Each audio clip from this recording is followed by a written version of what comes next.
Samantala, bilang malapit ng buksan ang regular session ng 20th Congress, dalawang senador umaasang maipagpapatuloy sa bagong kongreso ang paglilitis laban kay VP Sara. Brigada Ann Cortez, ibrigada mo! Brigada! Live report! Buo ang loob ni Senadora Risa Hontiveros na hanggang sa ngayon ay buhay na buhay pa rin ang paglilitis laban kay Vice President Sara Duterte dahil malaya nga raw makapagsumite ang mga ito ng pleading sa motion ang magkabilang panig.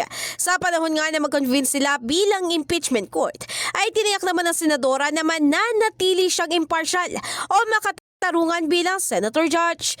Ngunit meron siyang simpleng hiling.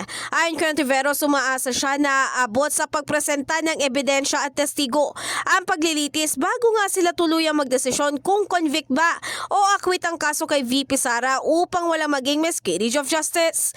Ang miscarriage of justice ay tumutukoy sa hindi makatarungang paghatol kung saan ang isang inosenteng tao ay naparusahan o ang isang tunay na may sala ay nakatakas sa parusa. Sa kabilang banda, umaasa rin si Senador Raffy Tulfo na mabibigyan ng pagkakataon ang Vice Presidente na malinis ang kanyang pangalan. So far, okay naman para sa akin. And what's important to me is matutuloy yung impeachment. And gustong-gusto ko matuloy impeachment para mabigyan natin pagkakataon si VP Sara na maisabi niya yung kanyang side.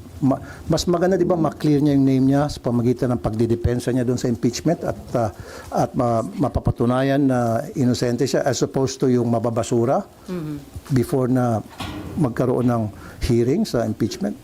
Sa kasulukuyan, tuloy-tuloy ang paghahanda ng senador para sa naturang paglilitis. I've been also consulting to some lawyers. In fact, meron pa akong mga konsulta. I'm not gonna tell you their names.